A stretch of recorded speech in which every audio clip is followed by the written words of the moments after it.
are Locked On Spurs, your daily San Antonio Spurs podcast. Part of the Locked On Podcast Network, your team every day. Welcome back to Locked On Spurs, right here on the Locked On NBA Network. I'm your host, Jeff Garcia, Spurs writer for Quin Snyder San Antonio. Glad to have you back. And what are we doing today? We are having another fan episode. Again, I always say this. One thing that I love about the offseason is we get to bring in more fans, more fan voices. They take over the mic. I ask them questions, and they rep the fan base.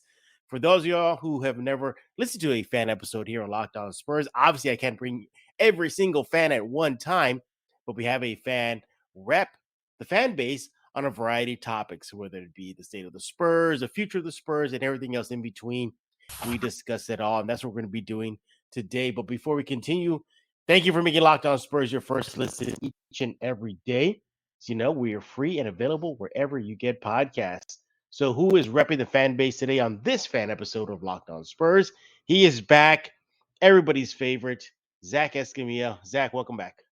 Hey now. Hey now. Where's that from? That's from Arrested Development, right? I think it's from Howard Stern, actually. Oh, yeah?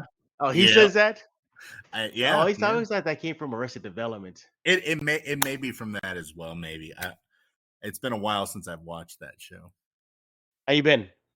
I've been doing well, man. Just working. It's summertime is the busy time of year for me in my profession, and today's a bit of a relaxed day, not a lot of meetings. So just trying to, enjoy the calm, if you will. And when you asked me if I was available to do the show, I'm like, let's do it. It's rock and roll. Yeah, you are definitely a fan favorite among the fans. Your chats, your comments definitely spark the fan base. By the way, I heard a rumor that you actually created the periodic chart. Is that true? The periodic chart. Yeah. Is that true? I heard that. No. I think that's something that maybe Danny or Abel or maybe even Jimenez came up with. I don't know. By the way, you're filling in for Michael Jimenez of San Antonio Sports Star. That guy, I tell you, he's something else, Jeff. It's all good. It's all good. Good luck to him, by the way. Their family dog is lost. So he texted me saying like he couldn't make it, that he had to go scour the city or the neighborhood for that pup. So hopefully he gets it. But Jimenez will be back later this week. I think he wants to reset for tomorrow. He has some stuff to talk about to get off his chest. But let's dive into it. Again, Zach's going to be repping this fan base on this episode of Locked On Spurs. But he loves these. He loves to play the games of buy and sell. Basically, are you buying certain topics about the Spurs, or are you selling? Or in this case, is Zach going to be thinking that the fan base will buy or sell? Then he'll sprinkle in his personal opinions. Zach, let's go to dive into it. Let's start off with kind of an easy one, just to break the ice here. And I guess it's like the worst kept secret right now. The Spurs new city edition jerseys will be the old school ABA black jerseys with the word San Antonio across the chest. First of all, finally, that's what I got to say. Finally, it's here. This is what I would say a majority of Spurs fans wanted. I think it was second on their list. Number one was always a Fiesta jersey, which they got a few years ago. For me, Zach, it was always reversed. I wanted the ABA jersey first. I'm with you 100%. The ABA jersey, such a clean look. It's a shame that the Spurs went away from it for so long. Would have been nice to see Timmy Duncan and Manu and Tony in those jerseys, but as the folks like to say, better late than never, right? Are you buying or selling that these will be a hit among the fan base? Oh, buying all the stock in that. It's going to be a tremendous hit. Just from what I've seen, on Twitter thus far, all of the folks that were a little bit upset with the Fiesta jerseys, they weren't the biggest fans. They are, honking on commerce as we speak. And then and then you've got the folks that did embrace the Fiesta look. They're also excited. So I think this is going to be a nice give the people what they want. I have not seen any complaints. Who knows? maybe there are a few folks out there that are looking at these jerseys and think they should have stayed in the 70s and the early 80s. I don't know. I haven't seen that feedback yet, but I think for the most part, folks are excited, as am I. Yeah, I'm excited. I think this should have come out first before the Fiesta jersey. I mean, there's nothing wrong against that other city edition jersey. It was nice. That black with the color striped across the chest. Awesome. But this ABA jersey, something special about it, man. You think Iceman, you think James Silas, you think Hemisphere Arena, you think the roots of the Spurs organization when they made the flip from the ABA to the NBA. Love it, love it, love it. Obviously, a big buy. Spurs fans are gonna like it. It's like the worst kept secret too. It's been leaked like months ago, and every time somebody just rehashes it and just says, "Hey, check out these jerseys," everybody acts like it's brand new. I'm like, Everybody wants to be woes, Jeff. Everybody. I'm like, this came out like 2 months ago. Why is everybody freaking out? But you're right. Yeah, everybody wants to break the news. All right, let's keep on going on to this fan episode with Zach Escamilla. He's buying and selling a few topics of your San Antonio Spurs. All right, the easy ones out of the way. Let's get to the nitty gritty. Are you buying or selling, or / is the fan base buying and selling that Zach Snyder will be the heir apparent to the head coaching job in San Antonio? You probably meant to say Quin Snyder, Jeff, but I know you're talking to me, so no big deal. But in terms of Quin Snyder, thank you. I mean, if his name was Zach, that'd be pretty cool. But Quin Snyder, we're in a DC mode because the Black Adam trailer dropped before this, so everybody's thinking DC right now. But yes, Quin Snyder, is he the heir apparent to the head coaching reins? I'm gonna go with the fan base first. I think many fans, just based on the rumors, if you will, that have started last year. I think Mark Stein, you broke the news as well about Quin Snyder being a potential candidate to replace, or not replace, but to take over for Greg Popovich at some point down the line.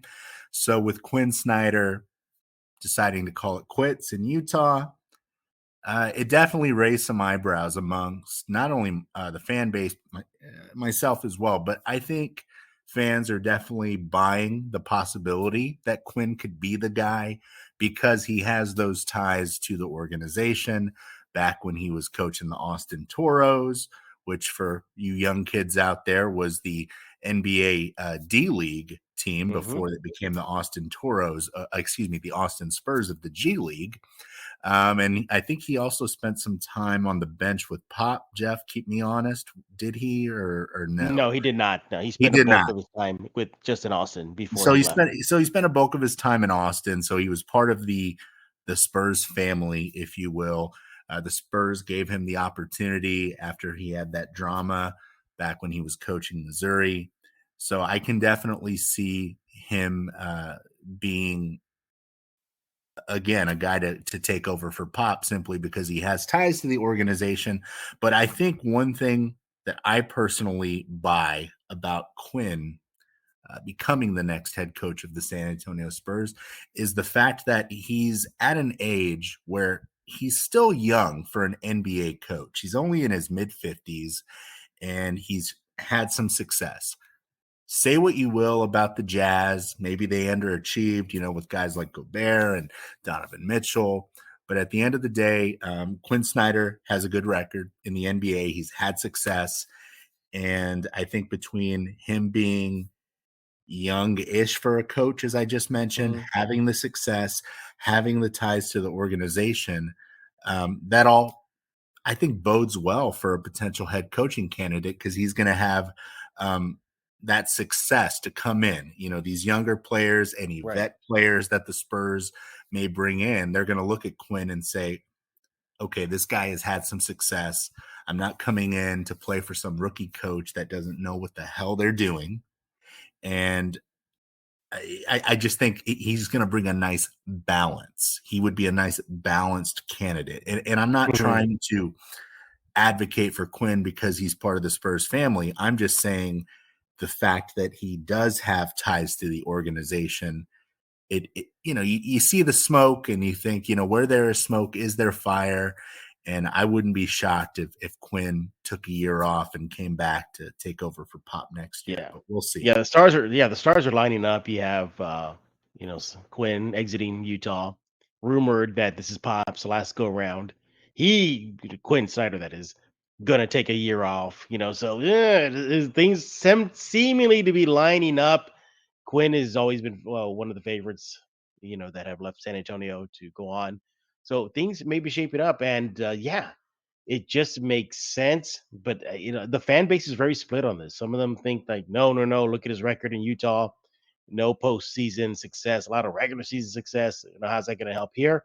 But we're not done talking about that, though. No, we're gonna come back. We're gonna finish up our talk about Snyder possibly becoming the Spurs head coach once Popovich retires. But before we do that, look, feeling your best starts with what you eat, and that's where Sakara comes in. Sakara helps you live a healthy, balanced lifestyle where you can truly enjoy it.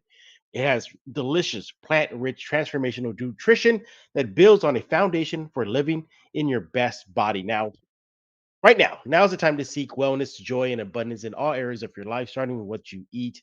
With Sakara, you get nutrient dense meals, snacks, and supplements that nourish your body without ever sacrificing taste or quality. True radiance starts on your plate. Made with high quality organic ingredients, Sakara's plant rich transformational nutritional programs are expertly designed to deliver real results, from reduced bloating, ease digestion, to clear skin and boosted energy and moods. Looking and feeling your best shouldn't mean deprivation. Instead, choose joy and abundance. Sakara's organic, plant rich transformational nutritional programs are designed to help you cultivate body intelligence, nourish your body with the experience that Sakara provides and the results you want. Sakara is a wellness company anchored in food as medicine, on a mission to nourish your body through the power of plants.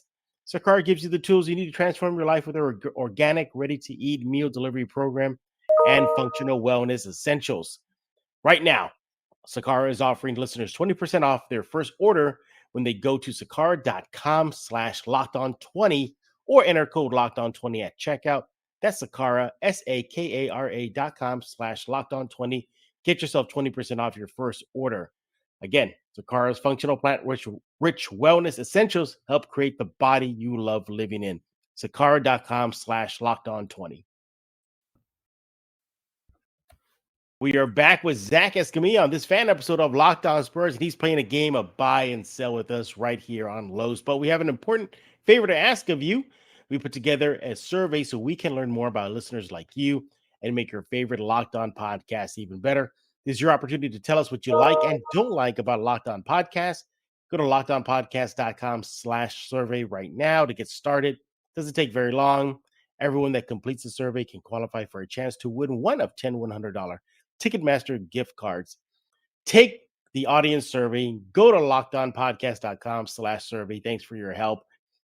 Zach, we're just finishing out the talk about Quin Snyder there. And one thing I highlight, and as far as it making sense that he take over, is that he's a developmental coach.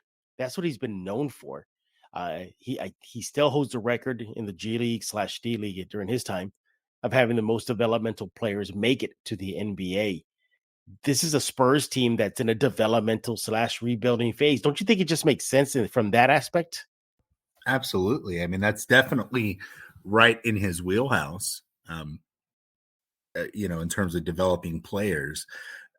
This offseason, Jeff, and I know it's been said time and time again, regardless of who's going to be coaching the team this year or next, whether that's Pop, whether that's Quinn, whether that's Jay Wright, Will Hardy, you name it. It's going to be very interesting to see what this roster looks like in the next year or two with the cap space, the draft picks. What are the Spurs going to do? But if they go full youth movement, they use all three of those picks on guys that are going to be on the roster this year and next, yeah, you could do worse than Quin Snyder. All right, well, let's keep on moving on right here on the fan episode of Locked On Spurs, where Zach Escamilla is playing the game of buy and sell. And speaking of development and rebuilding, Part of the rebuild is the NBA draft, and that is just right around the corner in just a few short weeks. You buying or selling that the Spurs are going to hit a home run with that number 9 pick? Oh, that's a loaded question. I'm going to be optimistic and I'm going to buy that they will make a home run with pick 9. Now, I'm going to put an asterisk on that or a disclaimer and say a home run with pick 9 may not be an actual selection. Pick 9 could be used in a package to get somebody else. Who that somebody else is, I don't know. Maybe that's moving up to get a Jaden Ivey type, swing for the fences. I don't know, but we'll see. I think they'll do something interesting. So I'm going to just, again, be optimistic, say bye. I don't want to go Randy Quaid in Major League 2 and say they're going to blow it, even though part of me thinks they will blow it. For the sake of optimism, I'm going to buy. And it got close to quote unquote blowing it last year. Remember the Josh Primo pick? They announced his name. It wasn't just the Spurs fan base or it was like the collective NBA world. The moment they announced Josh Primo's name, just threw their hands up saying, "What are the Spurs thinking?"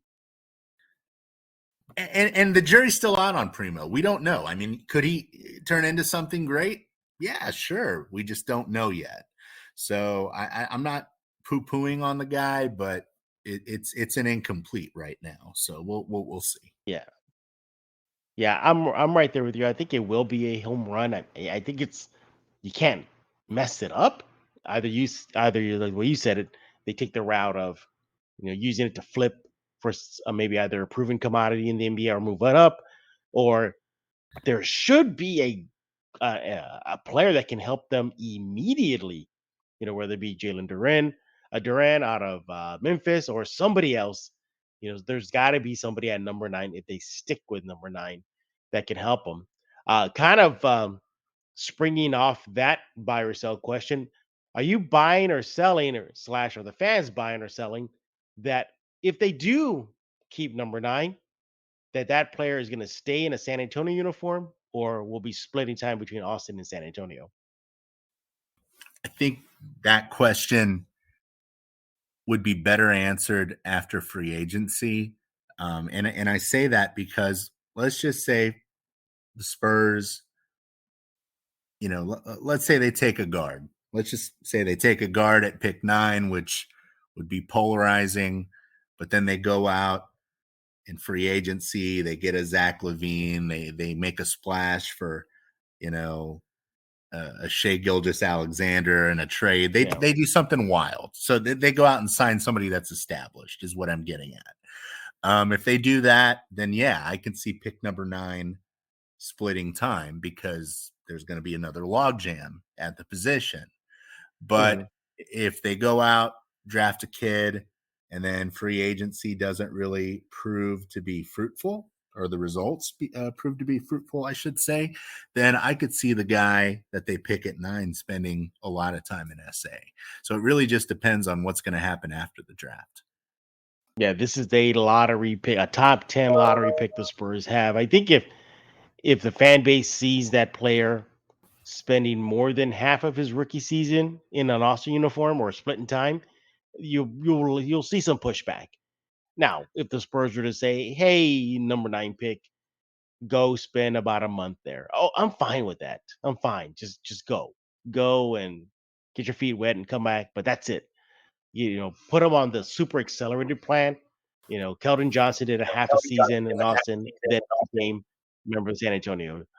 Who else did that? I think Josh Primo did that. Spent about 4 months in Austin and then came right back to San Antonio and stayed there. I think the number 9 pick, maybe give him a month and a half at most, and then come back to San Antonio and stay there. But it's going to be interesting to see what they do with number 9. They hit some relatively home runs so far with late 20s. Keldon Johnson, Devin Vassell was a number 11 pick. So we'll see. We'll see exactly what happens. But yeah, it looks like Mr. Escamilla here is saying that Spurs should be able to make a home run. All right, Zach, let's continue on our buy and sell game right here on Locked On Spurs. And I want you to hang on to this question before we get back from the break here now. So this is your buy or sell question, okay? Buy or sell that this roster, as we saw that end of the season, will remain intact heading into the new season. Ponder that a bit. So while Zach is doing that, I want to talk to you about Bet Online. Bet Online is your number one source for all your betting stats and sports information. Find out the latest sports developments, news, odds, including this year's basketball championship matchup, the NHL hockey conference finals, Major League Baseball, and of course, all the latest fighting news from MMA and UFC and boxing. BetOnline is your continued source for all your sporting wagering information, including live betting, esports, and more. They have odds on whether or not Becky Hammond will make a return to the NBA as a head coach, whether or not DeAndre Ayton will be a Spur. It's all there at BetOnline. Head to the website today. Use your mobile device to learn more about the trends and actions. Look, you got a computer at home, got a computer in your pocket practically with your cell phone. Hit up BetOnline. BetOnline, where the game starts. We are back with Zach Escamilla right here on this fan episode of Locked On Spurs. And before we took a little break there, we asked Zach if he is going to buy or sell, / the fan base going to buy or sell, that this roster that we saw in the 2021-22 season will remain intact. Zach, what are you going with? Oh, I'm selling. I mean, especially if the Spurs are to use all 3 draft picks and stand pat, that's 3 guaranteed roster spots for 2022 to 2023. So with that being said, assuming they do stand pat, they're not going to be able to bring everybody back from this previous season. So there's definitely going to be a little bit of turnover. That means guys like Lonnie Walker are likely not going to be retained. He'll likely go elsewhere as he's I believe, a restricted free agent. Spurs can match, but I just highly doubt they would. And, you're going to see goodbye to guys like, Devontae Cacok, Jock Landale, probably. Some of those guys that are at the bottom of the roster, I wouldn't expect them to return. And then again, hey, the wild card, will the Spurs use some of those guys to get a bigger fish? I mean, that's always a possibility. What are the Spurs going to do? But no matter how you slice it, I definitely expect to see some new faces next year, as well as some possible fan favorites moving on to different pastures. Maybe not necessarily greener, maybe greener pastures. I don't know, but we'll see. Look at Derek White. Speaking of green, he's definitely in greener pastures right now. Absolutely. 100%. And I know that's been a bit of a controversial hot topic issue. And you know what? That was gonna be your secret buy or sell question before we put a wrap on this one. So might as well just dive into it. Buy or sell Zach Escamilla buying or selling, and the fan base buying or selling that maybe Boston made out in the deal with San Antonio. It depends on how you look at it. And I hate to keep going back to we got to wait and see what happens after the draft. But if the Spurs can use that pick and turn it into something really nice, it may end up being a wash. It may end up being a tie. I mean, Josh Richardson was a decent player this year. And I mean, who knows? There is a chance he could come back next year. But I think with Boston, they got a great role player in Derek White, who's playing that super 6-man role that I thought would have probably been a better fit for him in San Antonio. But anyways, the point I'm trying to make is, I mean, Boston, they're clearly in a better position than the Spurs. So if we're just looking at where they're at now versus where the Spurs are, well, they're in the NBA Finals. Spurs are sitting at home. So yeah, Boston did make out better in the trade in that sense in the interim. But long term, who knows? The Spurs could still come out on top of that deal. It just remains to be seen with what moves they make this offseason. Yeah, and that first round pick kept on plummeting for the Spurs. As more and more wins were racking up for Boston, that pick kept on falling and falling and falling. So if the Spurs done some magic in the past with late 20s, we mentioned Keldon Johnson and DeJounte, just an example. hopefully they can do the same.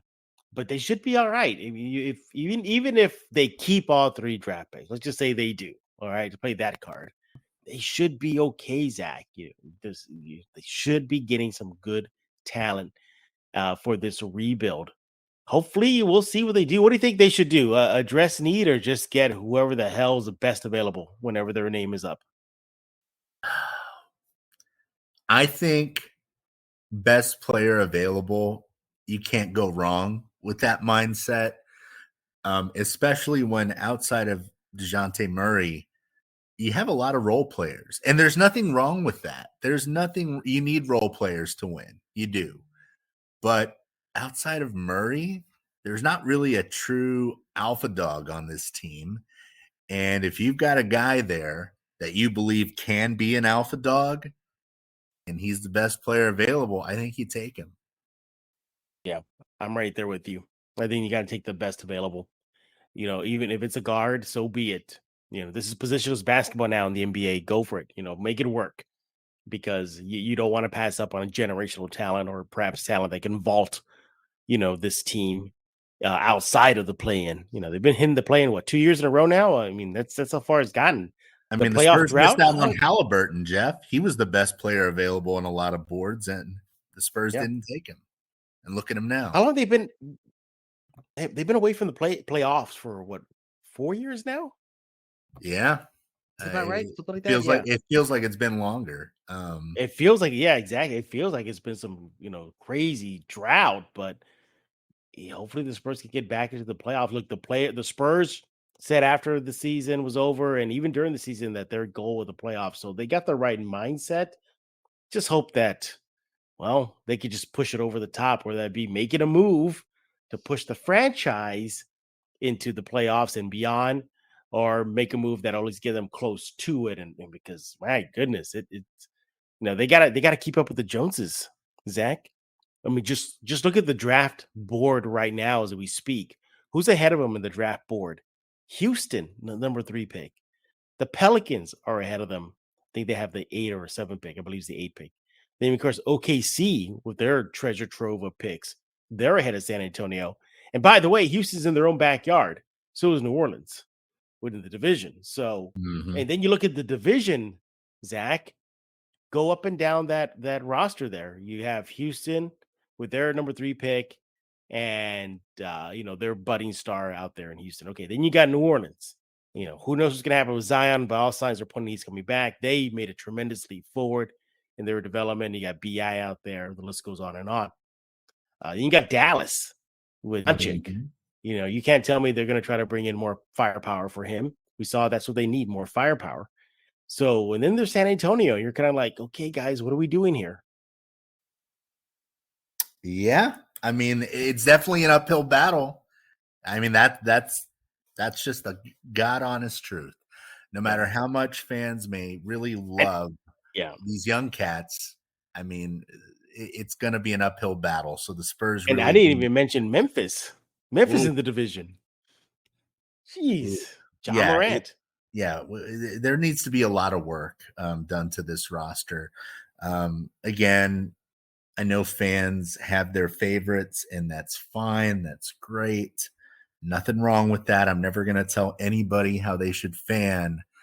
But if there isn't significant upgrades, I mean, we're just going to be doing this same song and dance while everybody else continues to get better. We're just going to continue to fall further behind the 8 ball. There you go. All right. We're done talking on this fan episode of Locked On Spurs, but we want to hear from you. We played the game of buy or sell. Do you agree with what Zach had to say, whether his buys or his sells? Let him know. Zach, tell everybody they can chat with you. You can chat with me. Find the profile picture, avatar, whatever you call it. That it's like a mix of me and Nick Cage, and it's just at Get Back Zach, and it's a ZAK. So yeah, Get Back Zach. Follow me. If you like the Spurs or nerd stuff, then yeah, you should follow me. You are the biggest Nick Cage fan I ever met. I don't think I've met anybody as big a fan as you. Listen, Jeff, I'm telling you right now, man, had Nick Cage made that Superman movie that Tim Burton was going to direct, I No, think we would have achieved world peace. I no, really think we would no, be living in a utopian society no. where there'd be no wars, no hunger. It would just be a beautiful place. But Warner Brothers, pulled the plug on it, and we missed out on world peace by Nick Cage not playing Superman with Tim Burton directing. I still think that would have been the Ah, greatest movie of all time. that would have been It box. pains That would me. have been a disaster. The No, uniform it itself would have. looks stupid. No, it would have been so amazing. And with Tim Burton as the director and Christopher Walken would have played Brainiac, how amazing would that have been? My Why God. did that movie not even get going? Like, what happened? I know it got close to getting going. Because Batman and Robin failed miserably, and Warner Brothers had a couple of other movies that bombed at the time, where Warner Brothers got trigger shy and thought, oh, well, we've lost so much money and this is going to be the most expensive movie of all time. So we're not going to shell out money for this because all of our other movies have bombed recently. And they got scared. And the world lost out on greatness. But you know what? Nick Cage will always be Superman in my heart, Jeff. I figured, yes. You're always quick to remind me about the movie that never was and what should have happened for world peace to happen. But yeah, he is Zach Escamilla. He told you how to follow him. Let's tell you about Locked On Spurs. Subscribe to Locked On Spurs wherever you get your favorite podcast. iTunes, now on YouTube, Google Play, Stitcher. The list goes on and on. And like I said, we always thank you for making Locked On Spurs your first listen each and every day. Now, make sure to go check out Locked On NBA Big Board. Host Rafael Barlow for NBA Draft Junkies and author of the NBA Big Board newsletter is joined by Richard Stayman, Sam Ferris, Lee Thulin, giving fans an in-depth look into the NBA draft, mock draft, player rankings, and of course, Big Boards. It's free and available wherever you get podcasts. Zach, as always, we thank you for taking time, your busy schedule, to hop on here and rep the fan base on Locked On Spurs. We also thank you for inventing MP3 players. I appreciate that. You're welcome. I try. Yeah. Do you remember when MP3 players came out? Like now they're like non-existent, but I remember that? Yeah. I had one. I remember I felt like I was putting together some sort of computer from a distant galaxy when I was like, plug this in and download this. I remember vividly getting my first MP3 player. Do you remember, vividly downloading, the MP3 files from like Kazaa and LimeWire and Napster, computer viruses? Yeah. Napster. I remember the bars. Remember the little the monitor bars on Napster that would tell you how long you need. And back then it was hours. Hours. It wasn't like waiting now for where one song. One song for like an hour and a half for one song. And then you put it into your MP3 player and you felt you're on the top of the world. But it was such a great feeling getting that free music, but as we all know, Jeff, nothing in this world is free. You get your computer those viruses. Except for Locked On Spurs. Locked On Spurs is free. Hey, there it is right there. See, no strings attached right here on Locked On Spurs. But all right, let's put a lock in this episode of Locked On Spurs. So for Zach, Mr. MP3 Escamilla, I am Jeff Garcia. We're going to put a lock on this episode of Locked On Spurs.